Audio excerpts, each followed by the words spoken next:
Hello, all you lovely people. I'm so happy and incredibly grateful to all of you for being here.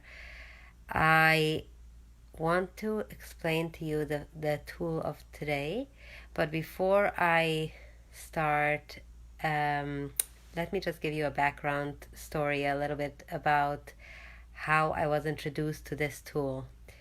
So, 10 years ago, when I left the Hasidic community, I was loathing myself. Like I was so in such a bad relationship with myself. When I would look into the mirror, I couldn't look for long. Like I would rather look at my dress or whatever it is, but I couldn't look at my face. I was literally disgusted with myself. That's how bad of a relationship I had with myself. And then I had a friend of mine who told me about a therapist that asked him to do mirror work. So, the way mirror work works, you look in the mirror and you say some affirmations to yourself. This was originally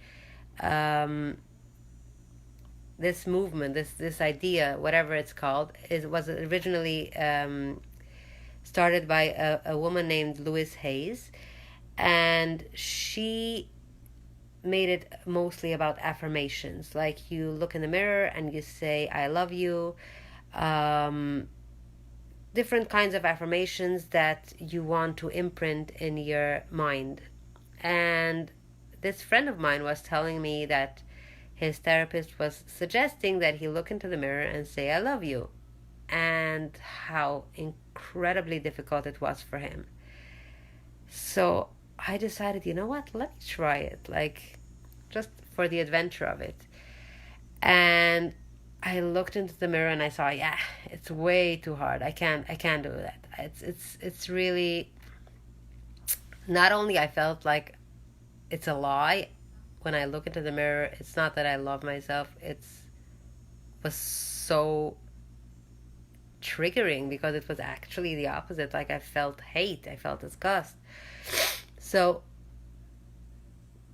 I did want to figure this out though, so I kept on trying. Like he told me, like, when you do it many times it gets easier. So I would try once in a while. I would look myself in the mirror, I would say I love you, I would try to convince myself that I love myself, but it just didn't click.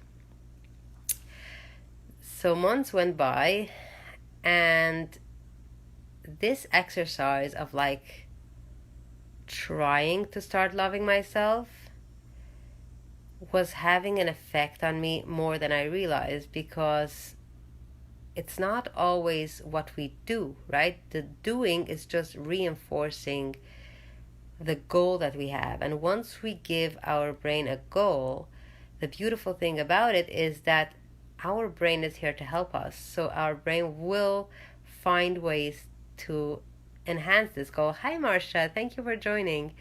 So I was saying how when I started this exercise of mirror work, of looking into the mirror and telling myself that I love you, it felt so false and so not real. And I did it because I was a friend of mine shared that he was suggested by a therapist to try this. So what happened was, after a while, I started feeling like I don't hate myself as much. And I started really looking into how I can start loving myself better.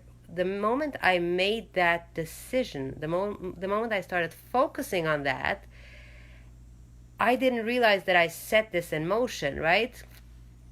So as I was saying, our brain is here to help us. So what happened was, oh, that's great, Marcia, that you're familiar with mirror work. So what happened was, for me, I started realizing, you know what, I'm wearing this Hasidic glasses.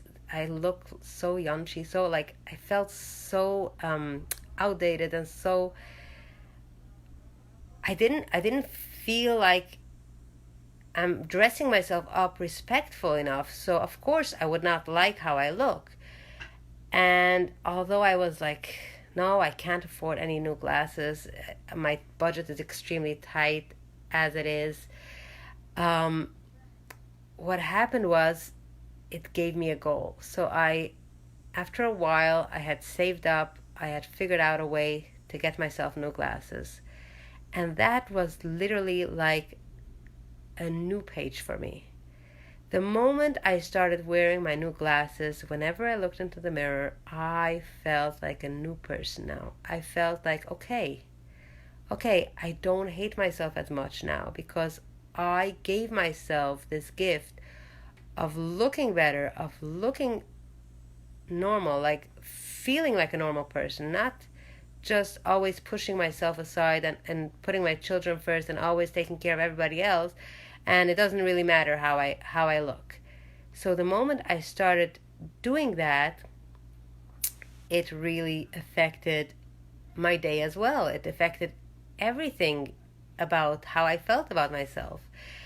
And this really made me aware of the power of mirror work. Now, the exercise that I suggest for today is not specifically the kind that Louis Hayes teaches. It's borrowed from there, but it's mostly based on an exercise that my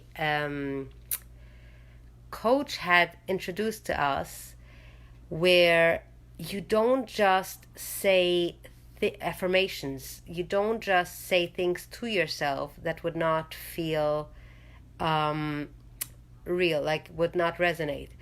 So you need to start, that's what she suggested, you need to start with things that you customize to you. So when you look in the mirror and you look into your eyes and you say, I'm so proud of you, and you say whatever it is that day that you are proud of yourself, and you say, I forgive you for, and you really say that out loud, that you forgive yourself for whatever it is that you messed up. You're human. That's what human beings are all about. We are not perfect and we are not supposed to be perfect. So when you say that out loud, I forgive you for, and you, whatever it is, for screaming at my child, and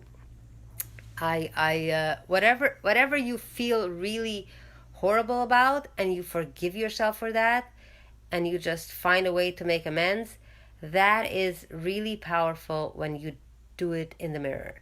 And then there are more things that you can do with the mirror work, like my coach suggested we do, I commit to you. So whatever you want to commit to yourself. And personally, I had been friends with a woman. She had been through hell. She had raised 10 kids and then was estranged from her kids, and she went through a lot of trauma, an abusive marriage, and a lot of difficult situations, but she literally built herself up from the ground, and she is now in many ways a lot more successful than I am, which I left like 10 years ago, the community, and she had only left like probably 5 years ago. But what she did was she really worked a lot on inner child work. She enrolled in classes. She invested in herself a lot. And that really showed. So when I became friends with her, it was really beneficial for me because she introduced me to this concept of like how you need to honor your inner child. You need to honor your process of healing, like not push yourself, not try to criticize yourself for criticizing yourself, right? So that really helped. And when I did the mirror work, I would tell my inner child, I commit to you to protect you from self-abuse. The only problem was that when I said it the first time, I felt like oh gosh, what if I betray my inner child again? I mean, I'm human, right? I might mess up, and I might do something that will be considered as self-abuse. And if I promise that already, we know that double rejection is a lot worse. So how painful will that be? And there was a wonderful advice that I got for that when I raised that question in the group, where a woman said, you should tell your inner child that you commit to protect her from self-abuse, and you can say you will protect her the best that you can, because every day our best looks different, right? Some days are better than others, and when you say you're going to do the best you can, that is commitment to put in the effort, and that's what matters. You focus and you try your best. What the results are not by what it's measured. It's really measured by how much you invest yourself. So that's the third part of the mirror work, when you commit to yourself. And then there's the 3 affirmations. I love you, I appreciate you, I accept you. So that funny thing is that till now, I've been doing this since probably February. Hi Stephanie, thank you for joining. I really appreciate you being here. So I was talking about the mirror work, the exercise that I chose for today, which is, according to what I believe, the most important of all the tools. This is a way to start building a better relationship with ourselves that is very customized to our own experience, and it's based on a framework that my coach had suggested, which is to start with, I am so proud of you at that, and then you go to I forgive you for, and then you can commit to yourself, I commit to you that. And for myself, I say, I commit to you to protect you from self-abuse the best that I can, because every day our best looks different. And the good thing about this mirror work is that when you look into your eyes and you say those words to yourself every day, what happens is your brain gets a very clear and loud message. You are here to build a better relationship with yourself. You are here to protect yourself. And it becomes like a dog when you show them, like, go find this, and they sniff it, and the moment they sniff that smell, they're gonna run and they're gonna find it.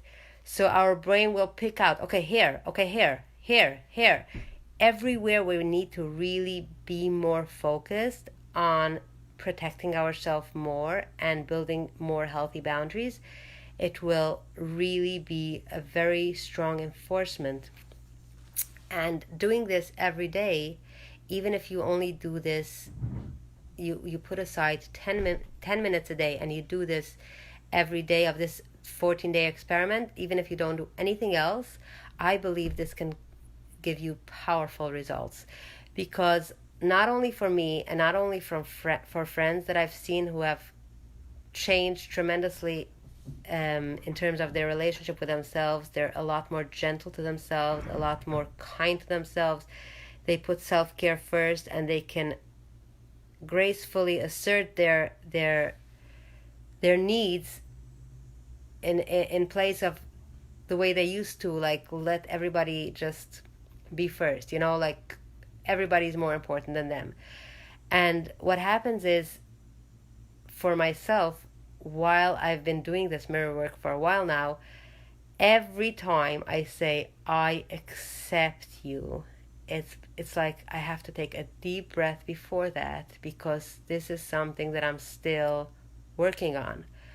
I have come a very long way, and this is a journey. This is not like there's a destination, you've reached the top and that's it, right?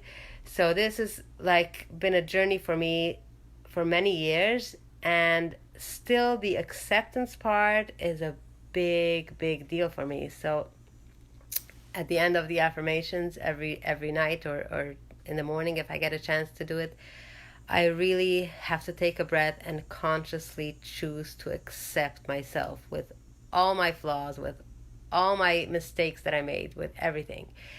And what it does, it really helps me to find more ways of improving my relationship with myself. So I had introduced this exercise to a friend, and this friend is in a very difficult situation, like in a very abusive situation. And the incredible things this friend has reported since they started doing this exercise is just mind blowing, because I've known before I told them that this is a great tool. I mean, I've seen on myself how much it has improved my life.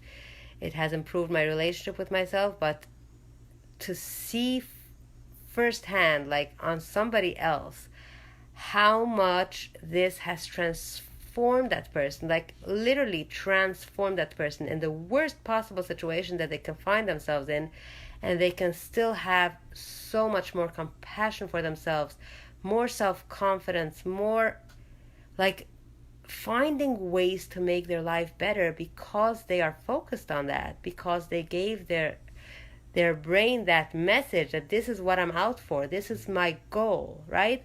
When we choose self-love, we choose to make ourselves feel as best as possible. This is one life we live, and we need to really make the best of it. And the only way to do that is when we make that our goal, right? If we have a goal to put everybody before ourselves, then how will we do it? Like, we need to fill our cup up first before we can share that love with everybody else. And that's basically what I'll leave you at. I don't want to keep you too long, but if you do this mirror work every day of this 14-day experiment, even if you don't do any other tool, I believe you're going to see great change in the way you relate to yourself. And this is not like you can customize everything. Like, you can choose, you can pick and choose from that post that I made earlier.